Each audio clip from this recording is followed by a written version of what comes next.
SC. Verma geometrical optics का numerical 57. A convex lens produces a double-sized real image when an object is placed at a distance of 18 cm from it. Where should the object be placed to produce a triple-sized real image? तो एक convex lens दी हुई है और उस lens से 18 centimetre पर एक object रखा हुआ है और जो कुछ भी उसकी साइज होगी, साइज दी नहीं हमें, जो कुछ भी उसकी साइज होगी मतलब उसका जो ऑब्जेक्ट की हाइट होगी, उस ऑब्जेक्ट के हाइट के 2 टाइम्स हमें एक इमेज मिल रही है।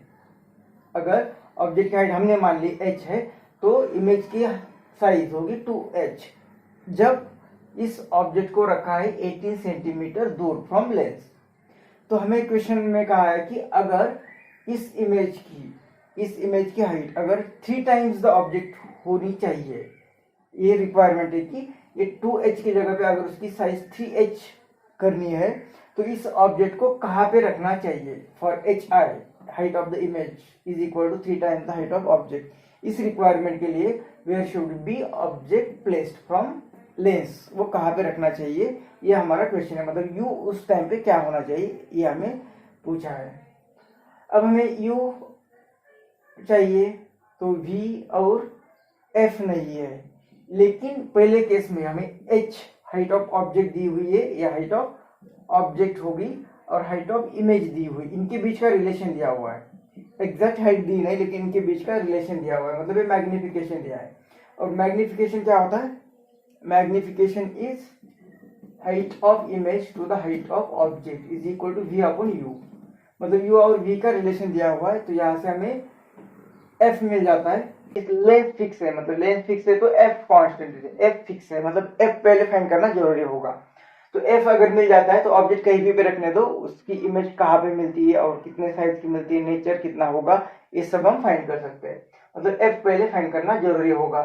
तो इस रिलेशन से हमें h i height of image वो कितनी दी है 2 टाइम्स, और दी ऑब्जेक्ट मतलब ये मैग्निफिकेशन 2 इज इक्वल टू 2 और वो है equal to v upon u, मतलब ये 2 आ गया।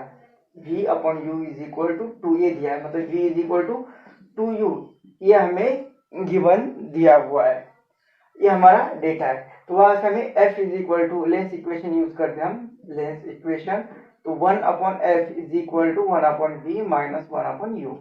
तो 1 upon f is equal to 1 upon v, और 1 अपॉन v कितना है तो ये 2u माइनस 1 अपॉन u, और ये u लेफ्ट साइड में तो o माइनस, ये माइनस मतलब ये माइनस माइनस प्लस होगा, तो ये 2u plus u 3u 1 upon f is equal to ऊपर आएगा 3u और ये नीचे आएगा 2u स्क्वेयर।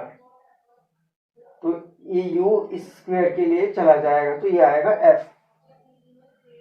तो इस तरह से f की वैल्यू इसका इनवर्स करते तो 2u अपॉन 3, और f u की वैल्यू हमें दी हुई 18 सेंटीमीटर, तो 2 इंटू 18 अपॉन 3, तो f आ जाएगा 3 6 मतलब 12 सेंटीमीटर।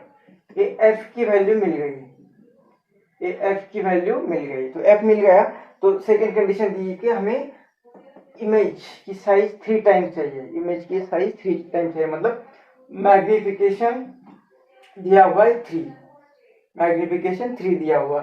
सेकेंड इसमें m is equal to H I upon H naught करेंगे तो m की वैल्यू 3 आएगी, m की वैल्यू 3 है जो कि होती है equal to v upon U, और सेकेंड केस के लिए v और सेकेंड केस का u है। तो यहाँ पे v इज इक्वल टू आएगा 3u, v is equal to आएगा 3u। तो वही से फिर से हम लेंस इक्वेशन यूज करेंगे, तो therefore 1 upon f is equal to 1 upon v minus 1 upon u। इस इक्वेशन में ये वैल्यू पुट करेंगे। अब इस टाइम पर हमें f की वैल्यू पता है 12 is equal to 1 upon v, ये रखेंगे 3u माइनस 1 अपॉन u, और ये माइनस इस साइड में रखेंगे तो ये 1 upon 12 is equal to 1 upon ये 3u, ये आएगा माइनस माइनस प्लस, ये आएगा प्लस, और u यहाँ पे 3u यहाँ पे, तो ये आएगा 4u और डिवाइडेड बाई ये 3u स्क्वेयर, इस u स्क्वेयर के लिए चला जाएगा तो इतना इनका इनवर्स कर देते हैं तो हमें u मिलेगा, मतलब ये 3 क्रॉस मल्टीप्लिकेशन 3u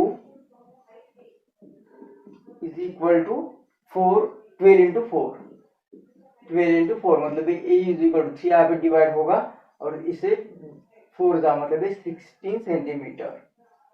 तो जब ऑब्जेक्ट को हम 16 सेंटीमीटर पर रखेंगे तब इसकी जो इमेज बनेगी वो 3 टाइम्स बड़ी होगी।